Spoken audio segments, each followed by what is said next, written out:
Hello guys, welcome to my channel. दोस्तों, आज हम political science semester 4 major paper 8 का इम्पोर्टेंट क्वेश्चन हॉब्स द्वारा प्रतिपादित संप्रभुता के सिद्धांत का वर्णन करेंगे। दोस्तों अगर आप चैनल पर नए आए हो तो प्लीज़ चैनल को सब्सक्राइब करें, वीडियो को लाइक करें, ज़्यादा शेयर करें। ठीक है, तो गाइस हम लोग पहले जानते हैं हॉब्स के बारे में। ठीक है, हॉब्स क्या थे? तो गाइस हॉब्स एक प्रसिद्ध अंग्रेज दार्शनिक थे। ठीक है, अंग्रेज फिलोसोफर थे। ठीक है, उनके राजनीतिक चिंतन और एक लेखक भी थे। ठीक है, जिसे आधुनिक राजनीतिक दर्शन के प्रमुख विचारकों में गिना चुना जाता है। ठीक है, उनका जन्म जो है 5 अप्रैल 1588 इंग्लैंड में हुआ था। उनकी मृत्यु 4 दिसंबर 1679 में हुआ था। इनकी प्रसिद्ध ग्रंथ पुस्तक है लेवियाथन, जो कि 1551 में पब्लिश हुआ था। ठीक है, अब हॉब्स के बारे में जानते हैं थोड़ा। ये तो इंट्रोडक्शन हो गया। हॉब्स एक संप्रभुता सिद्धांत आधुनिक राजनीतिक चिंतन में मील का पत्थर की तरह थे। ठीक है, उन्होंने पहली बार राज्य की उत्पत्ति को धार्मिक आधार से हटाकर तर्क और सामाजिक अनुबंध पर आधारित करते हैं। अनुबंध का अर्थ होता है गाइस कॉन्ट्रैक्ट। ठीक है, कॉन्ट्रैक्ट पर आधारित करते हैं। उनका सिद्धांत निरंकुशता का समर्थन करता था। ठीक है, फिर भी उनके राज्य में कानून और संप्रभुता की आधुनिक अवधारणा को विकसित करने में महत्वपूर्ण योगदान दिए हैं। हॉब्स ने राजनीति को धर्म से अलग रखा है, लेकिन तर्क और विज्ञान के आधार पर समझने का प्रयास किया है उन्होंने। ठीक है, और समझाने का भी।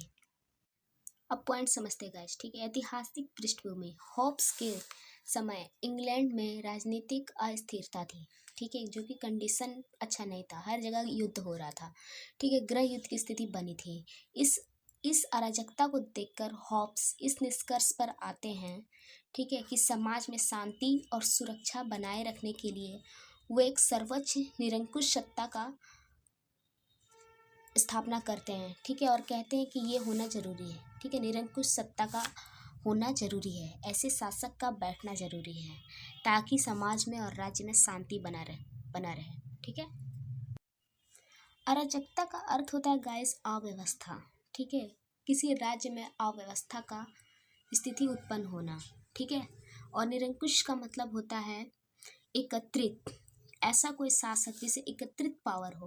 ठीक है, सारे पावर्स उसके पास हो, ऐसे शासक का बैठना सत्ता पर। ठीक है, तभी राज्य में शांति बनी रहेगी। उसके बाद दूसरा पॉइंट है हमारा प्राकृतिक अव्यवस्था। ठीक है, हॉब्स के अनुसार राज्य की उत्पत्ति से पहले मनुष्य प्रकृति अवस्था में रहता था। सभी मनुष्य स्वभावतः समान है। ठीक है, चाहे वो किसी भी जाति के हो, उनका कहना यही था। ठीक है, किसी भी धर्म से बिलोंग करते हो, प्रत्येक व्यक्ति को सब कुछ करने की स्वतंत्रता है। अगर किसी व्यक्ति में किसी भी योग्यता को प्रस्तुत करने की क्षमता है या किसी भी कार्य को कर सकता है अपने योग्य के अनुसार। ठीक है, उसे अपने तरीके से रहने की स्वतंत्रता है। ठीक है, संसाधनों की कमी के कारण संघर्ष की स्थिति बनी रहती है, ये हर राज्य में है। जीवन एकाएकी है, निर्धन है, घृणित है, क्रूर है और अकाल्पनिक है, ये कहते हैं हॉब्स। ठीक है, उसके बाद तीसरा पॉइंट है हमारा सामाजिक अनुबंध। ठीक है, समाज से कांटेक्ट लेना, समाज से समझौता करना। ठीक है, अराजकता। ठीक है, अराजकता से बचने के लिए लोग आपस में एक सामाजिक अनुबंध करते हैं। ठीक है, अनुबंध यानी कांटेक्ट करते हैं। ठीक है, सभी व्यक्ति अपनी प्राकृतिक स्वतंत्रताओं का त्याग करते हैं। वे अपनी समस्त शक्तियों एक व्यक्ति या सभा को सौंप देते हैं। ठीक है, यानी एक शासक को सौंप देते हैं वोट के माध्यम से। ठीक है, ताकि राज्य की सुरक्षा बनी रहे। यही व्यक्ति या सभा को संप्रभु कहलाती है, यानी किसी शासक को अपनी पूरी पावर्स दे देना व्यक्ति और सभा का संप्रभु कहलाती है। ठीक है, संप्रभुता की विशेषताएं क्या है? हॉब्स के अनुसार संप्रभुता की प्रमुख विशेषताएं निम्नलिखित है, जिसमें निरंकुशता भी आती है। ठीक है, संप्रभु की शक्तियां पर कोई नियंत्रित नहीं होता है, वह सर्वोच्च और अंतिम प्राधिकार होता है। ठीक है, किसी एक व्यक्ति को अपनी सारी शक्तियाँ पावर्स दे देना वोट के माध्यम से, वही संप्रभुता। ठीक है। उसके बाद अविभाज्यता, संप्रभुता को विभाजित नहीं किया जा सकता। यदि शक्ति बांटी जाएगी तो संघर्ष और अराजकता उत्पन्न हो जाएगी। ठीक है। असीमित अधिकार, संप्रभु को कानून बनाने और न्याय करने, युद्ध करने, शांति का निर्णय लेने का पूर्ण अधिकार है तथा अधिकारों की नियुक्ति करने का भी अधिकार है। ठीक है।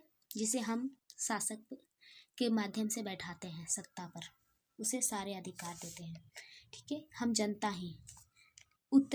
दायित्वहीनता, संप्रभु जनता के प्रति उत्तरदायी नहीं है, लेकिन उसे हटाया भी नहीं जा सकता क्योंकि वह अनुबंध है और पक्षकार नहीं है। ठीक है। क्योंकि हम जनता ने ही बैठाया है, फिर भी उसे हम हटा नहीं सकते। ठीक है। अगर वो बाद में एक योग्य शासक नहीं बन के आता है, प्रस्तुत होता है हमारे सामने। ठीक है।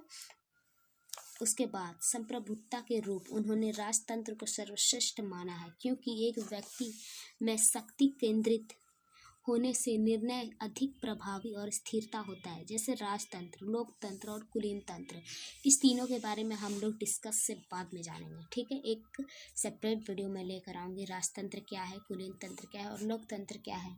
ठीक है। संप्रभुता का उद्देश्य क्या है? हॉब्स के अनुसार संप्रभुता का मुख्य उद्देश्य है शांति और सुरक्षा की स्थापना बने रहे राज्य में। ठीक है।